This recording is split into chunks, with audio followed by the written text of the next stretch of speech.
Hello student, welcome back to my channel Samrat academy. Student, मेरा नाम है आकाश और मेरे प्यारे विद्यार्थी, वीडियो बहुत ही ज़्यादा इंपॉर्टेंट आप लोगों के लिए है क्योंकि क्लास 10th साइंस के very very most important numerical करने वाला है इसमें, ठीक है, जो कि 2023 बोर्ड एग्जाम में पूछा ही जाएगा, ठीक है। वो न्यूमेरिकल करने वाले हैं जो कि 2022 के जितने भी पेपर में अलग अलग शिफ्ट में जितने भी क्वेश्चन पूछे थे सारे क्वेश्चन हम लेकर आए यहाँ पे, और बहुत ही ज़्यादा मोस्ट इंपॉर्टेंट क्वेश्चन ये है। और साइंस से न्यूमेरिकल आप लोगों को पूछेगा ही पूछेगा, इतना तो याद रखिए आप लोग। तो पूरा डिटेल में आज की वीडियो में डिस्कस करने वाले हर एक न्यूमेरिकल के बारे में। तो वीडियो को लाइक कर दीजिए और चैनल पर नया है तो चैनल को सब्सक्राइब कर लीजिए। चलिए वीडियो स्टार्ट करते हैं और पहला प्रश्न पढ़ते हैं। देखिए पहला प्रश्न यहाँ पे है। पहला प्रश्न ये बोल रहा है कि किसी ऑटोमोबाइल में पीछे का दृश्य देखने के लिए उपयोग होने वाले उत्तल दर्पण की वक्रता त्रिज्या 3 मीटर है। यदि एक बस इस दर्पण से 5 मीटर की दूरी पर स्थित है तो प्रतिबिंब की स्थिति, प्रकृति तथा साइज ज्ञात कीजिए। देखिए जब भी प्रश्न में आपसे प्रतिबिंब की स्थिति पूछे, समझिए यहाँ पे जो मैं बोल रहा हूं ना उसका तरीका समझिए, फिर पूरा आपको पूरा समझ में आ जाएगा। जब भी आपको प्रतिबिंब की स्थिति बोले, किसकी? प्रतिबिंब की स्थिति, तो आप समझ जाइए कि v का वैल्यू पूछ रहा है। किसकी वैल्यू? v का, क्योंकि प्रतिबिंब की दूरी, ध्रुव से लेकर प्रतिबिंब की दूरी को हम v से डिनोट करते हैं। फिर पूछा है प्रकृति। प्रकृति जब भी पूछे तो आप समझ लीजिए कि m का वैल्यू निकालना है। m का वैल्यू निकालेंगे, अगर m का वैल्यू प्लस में आ जाता है, समझिए m का वैल्यू अगर प्लस में आ जाता है तो वो होगा आभासी तथा सीधा। क्या होगा? आभासी तथा सीधा होगा। पहले मैं आप लोगों को पूरा डिटेल में बता देता हूँ, इसके बाद क्वेश्चन को सॉल्व करता हूँ, ठीक है। अगर m का वैल्यू माइनस में आ जाता है तो समझ लीजिए कि ये होगा वास्तविक तथा उल्टा होगा। वास्तविक तथा उल्टा होगा। अब आप सोचेंगे कि सर ये m का वैल्यू कैसे निकलता है? तो m के लिए दो फार्मूला होता है। एक होता है m बराबर माइनस v अपान के u, और एक फार्मूला होता है m बराबर h डैश अपान के h। h डैश मतलब प्रतिबिंब की ऊंचाई बटे में बिंब की ऊंचाई, और माइनस v अपान u मतलब बिंब की, ध्रुव से लेकर बिंब की दूरी, और v से लेकर प्रतिबिंब की दूरी आपका v कहलाता है, और u जो होता है ध्रुव से लेकर बिंब की दूरी कहलाता है। तो यह दो फार्मूले से हम m का वैल्यू निकाल लेंगे, आवर्धन, ठीक है। इसके बाद हमसे पूछा है साइज। साइज का मतलब होता है h डैश, प्रतिबिंब का साइज पूछा है ना तो h डैश पूछा है हमसे। यह तीन चीज हमसे पूछा हुआ है क्वेश्चन में, ठीक है। चलिए अब क्वेश्चन को पढ़ते हैं। कह रहा है कि किसी ऑटोमोबाइल में पीछे का दृश्य देखने के लिए उपयोग होने वाले उत्तल दर्पण। अब उत्तल दर्पण दिया है ना, तो देखिए उत्तल दर्पण एक साइड में यहाँ पे हम लोग समझने के लिए बना लेते हैं। कौन सा दर्पण? उत्तल दर्पण। अभी यह बन गया आपका उत्तल दर्पण। आराम से आप इन क्वेश्चनों को समझिए, बिल्कुल डिटेल में मैं समझा रहा हूँ आप लोगों को। यह उत्तल दर्पण है, सबको मालूम है कि ये आपका P है और ये आपका C वक्रता केंद्र है, बीच में आपका मुख्य फोकस होता है। अब क्वेश्चन हमसे ये कहा है कि किसी ऑटोमोबाइल के पीछे का दृश्य देखने के लिए उपयोग होने वाले उत्तल दर्पण की वक्रता त्रिज्या 3 मीटर है। वक्रता त्रिज्या क्या होता है? तो सबको मालूम है कि वक्रता त्रिज्या ध्रुव से लेके केंद्र की दूरी, जो यहाँ तक केंद्र की दूरी है, यह वक्रता त्रिज्या कहलाता है। कैपिटल R से नोट करते हैं। तो कैपिटल R बराबर कितना दिया है? 3 मीटर। क्या दिया है? 3 मीटर। तो ये किस में होगा? प्लस में होगा, क्योंकि ध्रुव से जब इधर की साइड नापते हैं, जब भी ध्रुव की इधर की साइड नापेंगे, समझिए इधर की साइड जितनी भी नापेंगे सब किस में रहेगा? आपका प्लस में रहेगा। और ध्रुव से इधर की साइड जितना नापेंगे सब किस में रहेगा? निगेटिव रहेगा। इतना बात याद रखिए आप। तो आर का वैल्यू तो हमको दे ही रखा है, यहाँ पे लिखेंगे दिया है। क्या लिखेंगे? अब यहाँ से हल कर रहा हूं मैं, ठीक है। ऊपर तो मैं समझाया हूं, यहाँ से हल कर रहा हूं कि दिया है। क्या दिया है? तो आर बराबर दे रखा है प्लस 3 मीटर। ये चीज हमको दे रखा है 3 मीटर। इसके बाद कह रहा है कि यदि एक बस इस दर्पण से 5 मीटर की दूरी पर स्थित है। अब इस दर्पण से एक बस है जो कि 5 मीटर स्थित है, तो जब भी बस एक वस्तु तो है, तो बस को जब भी वस्तु को खड़ा करते हैं तो हमेशा पी के इस साइड खड़ा करते हैं, बायां तरफ। कभी भी, चाहे वो उत्तल दर्पण हो, चाहे अवतल दर्पण हो, चाहे उत्तल लेंस हो, चाहे अवतल लेंस, दर्पण के हमेशा बाएं तरफ वस्तु को रखते हैं। और ध्रुव से लेकर ये जो वस्तु है, वस्तु की दूरी को हम किससे, यू से डिनोट करते हैं। तो यू कितना सेंटीमीटर दूरी पे दिया है, 5 सेंटीमीटर, यू बराबर 5। हालांकि पी से इधर की दूरी है तो हमेशा माइनस में होगा। इतना बात याद रखिए कि यू हमेशा माइनस होता है, हमेशा, चाहे वो उत्तल दर्पण हो, चाहे अवतल दर्पण, चाहे उत्तल लेंस, चाहे अवतल लेंस, यू हमेशा माइनस होता है। देखिए यू बराबर हमको दे रखा है -5 मीटर, ठीक है, यू बराबर -5 मीटर दे रखा है। आपको इस तरह गोला नहीं खींचना है, ठीक है, आप लोगों को स्पष्ट लिखना है। मैं आपको इस तरह समझाने के लिए इस तरह गोला खींच रहा हूँ, आपको स्पष्ट बस सिंपल लिखना है।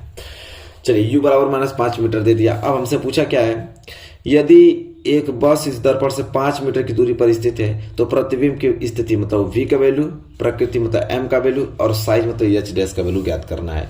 ओवरऑल यह बात किया था। अब सिंपल हम क्या करेंगे, हमारे पास एक होता है दर्पण सूत्र। क्या होता है, दर्पण सूत्र। वही दर्पण सूत्र हम क्या करेंगे, यहाँ पे लगाएंगे। दर्पण सूत्र क्या होता है, तो दर्पण सूत्र में नीचे लिखता हूँ 1/f बराबर 1/v अब प्लस 1/, क्या होता है, u। ये आपका दर्पण सूत्र है। इसी दर्पण सूत्र पे पूरा का पूरा आपका क्वेश्चन ये सॉल्व होने वाला है। कैसे, बस वैल्यू तो रखना है। आप क्या करना है कि 1/, ठीक है, आप कहेंगे कि f का वैल्यू क्या रखूं। आप समझिए, आप सभी लोग, f का वैल्यू आराम से निकल जाएगा। जैसे r की वैल्यू निकला है ना, वक्रता त्रिज्या दिया है, और यहाँ से समझ भी सकते हैं, वक्रता त्रिज्या अगर 3 मीटर है तो f का वैल्यू, f क्या होता है, फोकस दूरी। फोकस दूरी P से लेके F के बीच होता है। तो अगर यह 3 है, यहाँ से लेके यहाँ 3 है, तो ये इसकी आधा होगी, मतलब कितना होगी, 1.5 होगी, मतलब 1.5 होगी। कितनी होगी, 1.5 मीटर फोकस दूरी हो जाएगा। अगर यह नहीं मालूम है तो फार्मूला भी एक होता है कि F बराबर जो फोकस दूरी है वो वक्रता त्रिज्या की क्या होती है, आधी होती है। तो यहाँ से निकल जाएगा F बराबर R के वैल्यू 3/2, तो F बराबर 1.5 मीटर। यह बराबर क्या गया, 1.5 मीटर आ गया। तो यहाँ रख देंगे 1.5 मीटर। तो चलिए लिख देते हैं 1.5 मीटर बराबर 1/v, v का वैल्यू हमको ज्ञात करना है, प्लस 1/u। u का वैल्यू कितना आया, तो u का वैल्यू -5 दे रखा है, सबको मालूम है यहाँ पे, ठीक है। इसके बाद इसे हल करेंगे तो देखिए यहाँ 10 हटाएंगे तो एक 0 बढ़ा देंगे ऊपर, तो हो जाएगा 10/15 बराबर 1/v, माइनस गुणा इस प्लस में होगा तो हो जाएगा -1/5, ठीक है। चलिए, कोई दिक्कत नहीं होना चाहिए बिल्कुल भी। अब इसके बाद बात करें हम तो 10/15 ऐसे ही रहेगा, ये -1/5 इधर आएगा तो क्या हो जाएगा, +1/5 बराबर 1/v।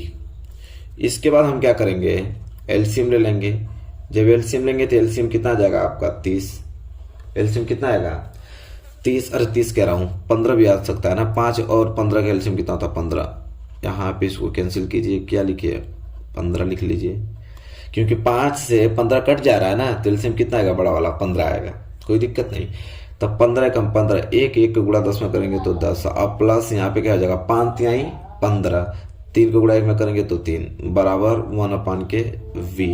इसके बाद क्या होगा, देखिए ध्यान से, इसके बाद यह होगा कि 10 और 3 13, 13 कितना आ जाएगा, 15 बराबर 1/के कितना आ जाएगा, v। अब करना क्या है कि हमको तो v का वैल्यू निकालना है ना, तो v को हम क्या कर देंगे, ऊपर भेजेंगे, तो हमारा 15 कहाँ चला जाएगा, ऊपर, और 13 कहाँ आ जाएगा, नीचे आ जाएगा। अब देखिए यहाँ पे मालूम चल गया कि v बराबर आ गया है आपका 15 कितना, 13 मीटर आ गया। अब भाग दे देते हैं, तो भाग दे दीजिए, तो v बराबर, भाग देने में कितना आ जाएगा, तो 15 में 13 का भाग देंगे तो 13 एकम 13, 20 बच जाएगा, फिर 13 एकम 13 7, 70 हो जाएगा, फिर 13 5 65, 1.15 मीटर मान लीजिए। इतना आपका मतलब इतना सेंटीमीटर दूरी पे वस्तु को क्या किया जाएगा, रखा जाएगा, इतना मीटर पे। और आंसर किस में आया है, प्लस में आया है। प्लस का मतलब ये चीज होता है कि यहाँ पे देखिए चित्र में प्लस का मतलब ये चीज हुआ कि जो वस्तु का प्रतिबिंब बनेगा वो इसी साइड बनेगा, किधर, इस साइड ही बनेगा, ठीक है, कोई दिक्कत नहीं। वस्तु को हमने यहाँ पे रखा है, प्रतिबिंब बनेगा यहाँ पे 1.15 मीटर, मतलब यहीं कहीं बीच में बनेगा। और सबको मालूम है कि अवतल दर्पण का 2 ही कंडीशन होता है, अगर वस्तु को अनंत पे रखेंगे तो उसका जो प्रतिबिंब बनता है मुख्य फोकस पे बनता है बिंदु आकार, अगर फिर इसके बाद कहीं रखते हैं उसका प्रतिबिंब हमेशा P और F के बीच ही बनता है, इतना तो याद रखिए। तो कितना 1.15 सेंटीमीटर दूरी बना है, तो मतलब कहीं ना कहीं यहाँ पे बना होगा। चलिए, तो ये तो V का वैल्यू निकालना है हम ना, किसका वैल्यू? V का। अब M का वैल्यू निकालना है, क्योंकि हमसे प्रकृति भी पूछा है। तो यहाँ हमसे प्रकृति पूछा है भाई, क्या पूछा है? प्रकृति। प्रकृति के लिए क्या लगाएंगे हम? M निकालेंगे। M बराबर फॉर्मूला क्या होता है? -V/U। क्योंकि ये भी फॉर्मूला लगता है, लेकिन यहाँ पे बिंब की ऊंचाई हमको दिया नहीं है, तो इसलिए फॉर्मूला नहीं लगाएंगे, ये लगाएंगे -V/U लगाएंगे। ठीक है, तो चलिए लगा लेते हैं। तो M बराबर देखने को मिलेगा माइनस, तो माइनस लगा देंगे। V का वैल्यू अभी आया है कितना? 1.15। तो 1.15 न लिख के मैं लिखता हूँ 15/13 लिख सकता हूँ ना, तो 15/13 लिख लेता हूँ, ताकि इससे कैलकुलेशन आसान हो जाएगी। 15/13, फिर बटे में क्या दिया है? U का वैल्यू कितना है? -5। तो U का वैल्यू -5 हमने रख दिया। माइनस से माइनस कैंसिल, इसके नीचे कुछ नहीं है तो 1 होगा। तो M बराबर क्या हो जाएगा? 15/13। तो ऐसे ही रहेगा। यह भाग में तो गुणा में चेंज करेंगे तो 1 ऊपर चला जाएगा और 5 कहाँ जाएगा? नीचे आ जाएगा। काट दीजिए, 5×3 = 15। M बराबर आ गया आपका 3/13। M बराबर 3/13। तो M बराबर 3 में जब 13 का भाग देंगे तो कितना बार जाएगा? तो ये आपका जाएगा 0.23। कितना बार? 0.23। आंसर किस में आया है? प्लस। जब आंसर प्लस में आया तभी हमने बताया आपको, शुरू में ही बता दिया था, आंसर जब प्लस आएगा तब आभासी तथा सीधा बनेगा। तो आंसर प्लस में आ गया है, इससे हम लिखेंगे आभासी तथा सीधा। क्या लिखेंगे? आभासी तथा सीधा। आभासी तथा सीधा। ठीक है, चलिए। हाँ, एक चीज और बता देते। अब आप सोचेंगे कि बड़ा बनेगा कि छोटा, तो एक चीज याद रखिए, अगर M का वैल्यू, देखिए यहाँ पे लिख देता हूं, अगर M का वैल्यू 1 आ जाए, M का वैल्यू अगर 1 आ जाए, तो समझ लीजिए कि प्रतिबिंब की ऊंचाई जो होगी वो बिंब की ऊंचाई के बराबर होती है। ठीक है, अगर M का वैल्यू 1 से बड़ा आ जाए तो समझिए कि उसमें प्रतिबिंब की ऊंचाई बड़ा हो जाती है बिंब की ऊंचाई से। अगर M का वैल्यू 1 से छोटा आ जाए तो समझिए कि प्रतिबिंब की ऊंचाई जो है वो छोटा हो जाता है बिंब की ऊंचाई से। तो यहाँ पे देख पा रहे हैं कि M का वैल्यू 1 से छोटा आ रहा है, क्योंकि 0.23 आ रहा है, 1 से छोटा आ रहा है ना, तो इसलिए प्रतिबिंब छोटा बनेगा। तो आभासी तथा सीधा तथा वस्तु से कैसा बनेगा? छोटा।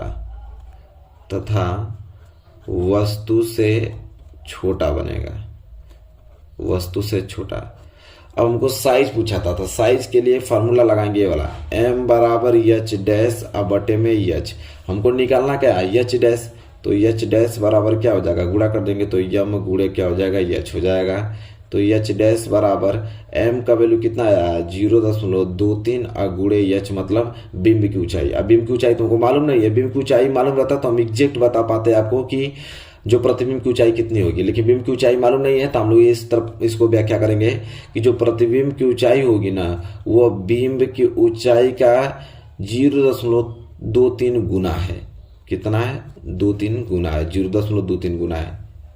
अब हमको बिंब की ऊंचाई दिया ही नहीं है, दिया रहता तो यहाँ पे गुणा कर देते तो प्रतिबिंब की पूरा ऊंचाई निकल जाता, लेकिन दिया नहीं है तो हम लोग लिखेंगे कि प्रतिबिंब की जो ऊंचाई है वो बिंब की ऊंचाई से 0.23 गुना है। तो देखिए सब कुछ निकाल दिया हमने, V का वैल्यू निकाल दिया, M का वैल्यू निकाल के प्रकृति बता दिया, साइज भी आप लोगों को बता दिया। ठीक है, पूरा फुल डिस्कस में आप लोगों को ये क्वेश्चन सॉल्व किया हूँ। ठीक है, आई होप आपको अच्छे तरीके से ये क्वेश्चन समझ में एकदम बिल्कुल आ गया होगा। चलिए, अगर ये क्वेश्चन आ गया है आप लोगों को तो मैं हटाता हूँ और अगला प्रश्न क्वेश्चन नंबर 2 यहाँ पे आप लोगों को दिखाता हूँ। ये क्वेश्चन नंबर 2 है, बहुत महत्वपूर्ण है, सब कुछ हम डिटेल में डिस्कस कर रहे हैं, एक एक पॉइंट हम डिस्कस कर रहे हैं। आई होप आपको क्लियर हो गया होगा। ठीक है, चलिए अब क्वेश्चन पढ़ते हैं। ठीक है, मैं ऊपर कर देता हूं ताकि क्वेश्चन दिखे आप लोगों को अच्छे से। चलिए, ये अगला प्रश्न बहुत ज्यादा इंपॉर्टेंट है। क्या है प्रश्न? यह कह रहा है कि देखिए एक सवाल हमने आप लोगों को सॉल्व करके बता दिया ना, उसी पैटर्न में सारे क्वेश्चन आप सॉल्व कर लेंगे, सिर्फ दर्पण सूत्र तो लगाना है। कह रहा है कि कोई 4 सेंटीमीटर साइज का बिंब किसी 15 सेंटीमीटर फोकस दूरी के अवतल दर्पण, देखिए वो उत्तल दर्पण था, यह आपका अवतल दर्पण है, अवतल दर्पण से 25 सेंटीमीटर दूरी पर रखा है। दर्पण से कितनी दूरी पर किसी पर्दे को रखा जाए कि स्पष्ट प्रतिबिंब प्राप्त हो? प्रतिबिंब की प्रकृति तथा साइज ज्ञात कीजिए। देखिए सबसे सिंपल मैं आप लोगों को बताऊं तो एक हम लोग बना लेते हैं भाई। क्या पूछा हमको? अवतल दर्पण। तो एक अवतल दर्पण समझने के लिए हम लोग क्या करते हैं, बना लेते हैं। तो इधर बाहर तो कलई किया होता है, सबको मालूम है। अब इसमें तो थोड़ा कन्फ्यूजन नहीं होना है आप लोगों को। और यह पॉइंट आपका पी कहलाता है, पी मतलब ध्रुव। ये आपका सी वक्रता केंद्र है, ये आपका एफ मुख्य फोकस कहलाता है। इतना तो सबको मालूम है ना। चलिए अब यहाँ पे लिखेंगे दिया है, क्या क्या दिया है आराम से नोट करके, और क्या क्या पूछा है। देखिए दिया है हमको, क्या दिया है कि 4 सेंटीमीटर साइज का कोई बिंब। तो 4 सेंटीमीटर साइज का कोई बिंब मतलब बिंब की ऊंचाई दिया है। तो बिंब की ऊंचाई को हमें h से डिनोट करते हैं। तो h बराबर 4 सेंटीमीटर दिया है, और यह प्लस में होगा क्योंकि ऊंचाई देखिए, जैसे बिंब को हम मान लीजिए कि यहाँ पे हमने खड़ा कर दिया, तो बिंब को ऐसे खड़ा करता हो तो ऊंचाई ऊपर की तरफ नापते हैं, और ऊपर की तरफ नापते हैं तो हमेशा प्लस में होता है। तो h बराबर क्या होगा, प्लस 4 सेंटीमीटर। इसके बाद कह रहा है कि 4 सेंटीमीटर साइज का कोई बिंब किसी 15 सेंटीमीटर फोकस दूरी। अब फोकस दूरी 15 सेंटीमीटर, फोकस दूरी क्या होगा, P और F के बीच की दूरी क्या कहलाता है, फोकस दूरी। तो ये कितना दिया है, 15 सेंटीमीटर। अच्छा ये बताइए प्लस होगा कि माइनस, तो माइनस होगा क्योंकि P से इधर की दूरी नापते हैं तो माइनस में होता है, मतलब ये माइनस होगा। मतलब F का जो वैल्यू दिया है फोकस दूरी, वो आपको दे रखा है माइनस के 15 सेंटीमीटर दे रखा है। क्लियर। चलिए फिर कह रहा है अवतल दर्पण से 25 सेंटीमीटर दूरी पर रखा गया है। अच्छा एक बात बताइए कि जब यह P से लेके F की दूरी 15 है, तो यहाँ तक की दूरी पहले टोटल कितनी होगी आप हमें बताइए। तो 15 दूनी 30 सेंटीमीटर होगा। और वस्तु को कितना सेंटीमीटर रखा गया है, 25 सेंटीमीटर। 25 सेंटीमीटर मतलब कि C और F के बीच में ही आएगा 25 सेंटीमीटर, क्योंकि यहाँ तक 30 है और यहाँ तक 15, तो 25 सेंटीमीटर कहाँ आएगा, इसके बीच में। मतलब वस्तु को हम खड़ा कर रहे हैं कहाँ, C और F के बीच। और जब वस्तु को C और F के बीच खड़ा करते हैं तो उसका प्रतिबिंब हमेशा C से परे बनता है, C से पहले बनता है। इतना तो हमको मालूम है, पहले हम लोग जानते हैं। ठीक है, किरण आरेख आप समझते हैं ना। जब वस्तु को वक्रता केंद्र और मुख्य फोकस के बीच रखते हैं तो उसका जो प्रतिबिंब C से परे बनता है, इधर बनता है। तो वस्तु को कितना सेंटीमीटर पर खड़ा किया गया है, यहाँ पे 25 सेंटीमीटर। तो U बराबर कितना दिया है, 25 सेंटीमीटर। और ये भी आपका माइनस में होगा क्योंकि वस्तु को इधर खड़ा किया गया है। ठीक है, और मैं बताया भी हूँ कि वस्तु तो जो U का वैल्यू तो हमेशा माइनस में होता है, चाहे किसी भी दर्पण के लिए हो चाहे किसी भी लेंस के लिए हो। तो U बराबर माइनस 25 सेंटीमीटर। फिर कह रहा है दर्पण से कितनी दूरी पर किसी पर्दे को रखा जाए कि स्पष्ट प्रतिबिंब प्राप्त हो। मतलब V का वैल्यू पूछा है कि V का वैल्यू पूछा है कि दर्पण से कितनी दूरी पे किसी पर्दे को रखें कि उसका स्पष्ट प्रतिबिंब प्राप्त हो पाए, मतलब V का वैल्यू। फिर पूछा है कि प्रकृति के लिए हम क्या लगाएंगे, M का वैल्यू सबको मालूम है। यम अगर प्लस में आ जाएगा तो आभासी तथा सीधा, यम अगर माइनस में आ जाएगा तो वास्तविक तथा उल्टा। फिर कह रहा है कि साइज ज्ञात कीजिए, साइज मतलब H डैश का वैल्यू ज्ञात कीजिए। तो सब कुछ तो हमको मालूम ही हो गया, क्या क्या दिया है और क्या हमको पूछा है। अब चुपचाप हम यहाँ पे लगाएंगे दर्पण सूत्र। क्या लगाएंगे, दर्पण सूत्र। एक चीज तो आपको मालूम ही है, क्या कि जो V का वैल्यू आएगा ना वो 30 सेंटीमीटर से ज्यादा आएगा, क्योंकि 30 सेंटीमीटर मतलब C से परे बनता है तो C तक तो 30 सेंटीमीटर है ही। तो जो V का वैल्यू आएगा ना वो 30 से ज्यादा आएगा, क्योंकि जो इसका प्रतिबिंब बनता है C से परे बनता है, तो 30 से तो ज्यादा ही आएगा। इतना तो कंफर्म है हम लोग। दर्पण सूत्र क्या होता है, 1/F बराबर 1/V अब प्लस 1/U होता है। इसी पे वैल्यू को रख देना है, रखते हैं तो हो जाएगा 1/F। F का वैल्यू कितना दिया है, माइनस के 15 बराबर 1/V। V का वैल्यू कितना दे रखा है हमको तो ज्ञात ही करना है, प्लस 1/U। U का वैल्यू कितना दे रखा है तो माइनस के 25। ठीक है, अब इसे हल करेंगे। चलिए हल करते हैं तो ये हो जाएगा 1/-15 बराबर 1/, तो 1/V। ये माइनस गुणा इस प्लस में होगा तो हो जाएगा माइनस 1/25। क्लियर। चलिए इसके बाद हमें करना क्या है, सभी लोग ध्यान से देखेंगे। ये माइनस 1/25 अगर इधर भेज दूं तो हो जाएगा प्लस 1/25, और ये आपका माइनस 1/15, माइनस 1/15। देखिए माइनस यहाँ पे लगा है ना, तो इसको आप बीच में लगा सकते हो, इसको आप ऊपर लगा सकते हो, कोई दिक्कत नहीं है। ठीक, इतना बात कंफर्म रखिएगा। फिर ये हो जाएगा 1/ कितना का V। अब हल कर लेते हैं तो इसका एलसीएम कितना आ जाएगा, तो 25×3 75। एलसीएम कितना आ जाएगा 75, तो ये जगह 25×3 75 है, जगह 15×5 75 बराबर 1/ कितना आ गया, V आ गया। इसके बाद हल करेंगे। अब क्या होगा कि 3 - 5 तो बच जाएगा आपका -2/ कितना 75 बराबर 1/ कितना बच गया V। हमको निकालना है v का वैल्यू, तो v को ऊपर भेज देंगे तो ये आपका 75 ऊपर चला जाएगा और -2 नीचे आ जाएगा। तो यहाँ से अगर करें तो 75 में 2 को भाग देंगे तो 37.5 आएगा, माइनस के 37.5 सेंटीमीटर बराबर v। मतलब v का वैल्यू आ गया है आपका -37.5 सेंटीमीटर। हमने बताया भी था आप लोगों को शुरू में ही कि जो v का वैल्यू आएगा ना 30 से ज्यादा आएगा। देखिए 30 से ज्यादा भी आ रहा है। चलिए तो v बराबर क्या आ गया, -37.5 सेंटीमीटर। अब m का वैल्यू निकालना है। m के लिए सबको मालूम है फॉर्मूला, -v अपान के क्या होता है u। तो m बराबर -v का वैल्यू कितना आया है, तो v का आया 37.5, तो ये नहीं लेंगे, ये 75/2 लेंगे ताकि कैलकुलेशन आसान हो पाए। तो यह है क्या 75/-2 आया है। अब बटे में u का वैल्यू कितना आया है, तो u का वैल्यू हमको -25 सेंटीमीटर दे रखा था। ठीक है, तो यह माइनस से माइनस क्या हो जाएगा, कैंसिल। ठीक है, यहाँ पे कुछ नहीं, नीचे तो क्या होगा 1। तो m का वैल्यू अगर निकालें m बराबर तो क्या हो जाएगा 75/2, गुणा में चेंज करेंगे तो 1 ऊपर चला जाएगा, -25 कहाँ जाएगा, नीचे आ जाएगा। तो कटा दीजिए 25 तिहाई 75, तो m बराबर कितना आ गया 3/-2 आ गया। इतना आ गया है आपका, क्योंकि ये भी आपका देखें ये आपका सेंटीमीटर में होता है, ये भी आपका सेंटीमीटर भी कैंसिल हो जाता है, इसलिए इसकी कोई यूनिट नहीं होती। तो m बराबर कितना गया 3/-2, कितना गया 3/-2, मतलब बीम से इतना गुना होगा। ठीक है, चलिए लेकिन हम क्या करेंगे यहाँ पे कि हमसे एच डैश का भी वैल्यू पूछा है। किसका, एच डैश का, कि प्रतिबिंब की क्या बताइए, हमें ऊंचाई बताइए। और बिंब की ऊंचाई हमको आगे दे रखा था, बिंब की ऊंचाई आगे हमको क्वेश्चन में दे रखा है। देखिए कि कोई 4 सेंटीमीटर साइज का बिंब है, तो देखिए एच डैश बराबर क्या होता है, फार्मूला सबको मालूम है कि m बराबर एच डैश अपान के h, यही होता है। अगर मैं एच डैश की वैल्यू निकालूं तो m का गुणा किस में हो जाएगा, h में, तो हो जाएगा m गुणे h। यह आपका प्रतिबिंब की ऊंचाई इस फार्मूला से निकलेगा। तो एच डैश बराबर m का वैल्यू कितना है 3/-2 और गुणे एच का वैल्यू कितना दे रखा था 4 दे रखा था, तो काट दीजिए तो 2 दूनी के 4, तो एच डैश बराबर कितना आ जाएगा -6, कितना आ जाएगा -6 सेंटीमीटर। ठीक है, अब सुनिए वस्तु से बड़ा आ रहा है, क्योंकि वस्तु की ऊंचाई कितना था 4 और प्रतिबिंब की ऊंचाई कितना है 6। ये माइनस क्यों लगा है, तो माइनस ये दर्शाता है कि प्रतिबिंब उल्टा बना है। माइनस ये दर्शाता है कि प्रतिबिंब उल्टा बना है, तो उल्टा बनता है तो उल्टे की तरफ जब नीचे की तरफ ऊंचाई नापते हैं तो माइनस में तो यू आता है। तो एच डैश कितना गया -6 सेंटीमीटर।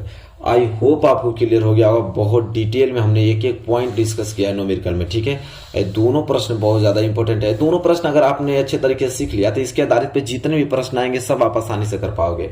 बस इतना याद होना चाहिए कि पी से दूरी, जब इधर की तरफ दूरी जितना भी नापते हैं सब माइनस में होता है, और पी के दाएं तरफ जितने भी दूरी उधर नापते हैं सब प्लस में होता है। ऊपर की तरफ दूरी नापेंगे तो प्लस में, नीचे की तरफ दूरी नापेंगे तो माइनस में होता है। इतना चीज अगर ख्याल है तो सारे क्वेश्चन आप कर डालोगे आसानी से। मेरे प्यारे विद्यार्थी, वीडियो आपको कैसी लगी बताइए। वीडियो अच्छी लगी तो प्लीज लाइक कीजिए, और चैनल पर नया है तो चैनल को सब्सक्राइब करके बेल आइकन को प्रेस कर लीजिए। मिलेंगे एक प्यारे से नेक्स्ट वीडियो में, तब तक के लिए धन्यवाद।